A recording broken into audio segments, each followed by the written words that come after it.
The California Gold Rush was one of the most remarkable developments in American history, triggering a massive immigration surge and transforming the region into a multicultural melting pot. Within a few years, California went from a sparsely populated territory to a vibrant hub of adventure and opportunities, where dreams were made and broken. In the alluring sparkle of gold, gold was found in California on March 9, 1842, at Rancho San Francisco, in the mountains just north of what is now Los Angeles, California, and Francisco Lopez stopped on the banks of a small creek in present-day Placerita Canyon in search of stray horses, about 5 kilometers east of New York. As his horses grazed, Lopez unearthed a few wild onions, stumbling upon a small gold nugget among the roots. He then dug further and found even more gold. Lopez reported his find to the authorities, who confirmed its value. From then on, he and others started exploring other creeks in the area, finding several deposits in the northeastern part of the forest in what is now Ventura County.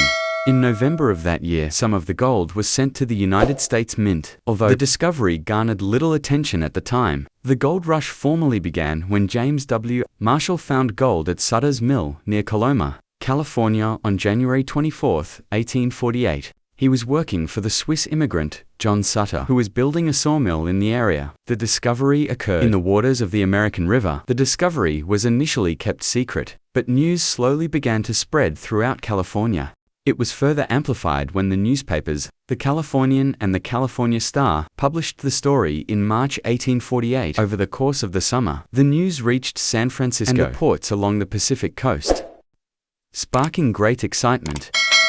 The President of the United States confirmed the findings in a message to Congress, further intensifying national and international interest in California. The gold rush reached its peak in 1849, attracting thousands of people from all over the world to California. Between 1849 and 1855, around 300,000 people are estimated to have flocked to California. They came by land via the California Trail, via Cape Horn, or across the Isthmus of Panama.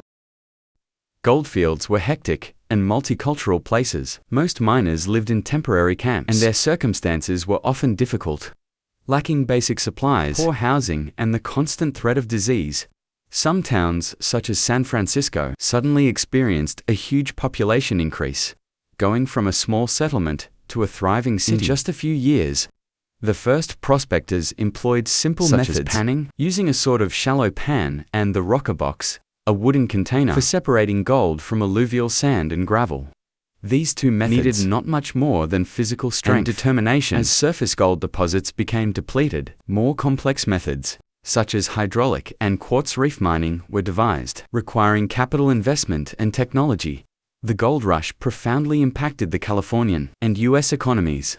The influx of gold-fueled industrial development and transcontinental railroads, San Francisco became a thriving cosmopolitan city. From a social perspective, the gold rush was one of the first large-scale events to foster global immigration. To the United States, people from all over the world, including China, Europe, Latin America, and Australia, arrived in droves to try their luck, resulting in a significant cultural mix. There were also tensions and conflicts, however, often leading to discrimination and violence, especially against Chinese immigrants and Native Americans. The large influx of newcomers started to displace Native Americans from their traditional homelands of hunting, fishing, and foraging to defend their homes and livelihoods. Some natives fought back by attacking the miners.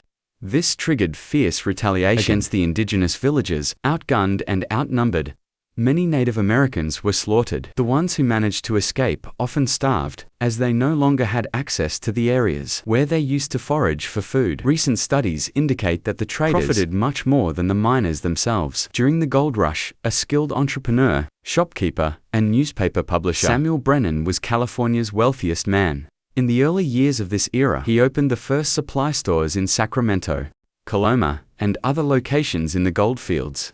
Once the rush began, he acquired all the prospecting equipment available in San Francisco and resold it at huge profit margins.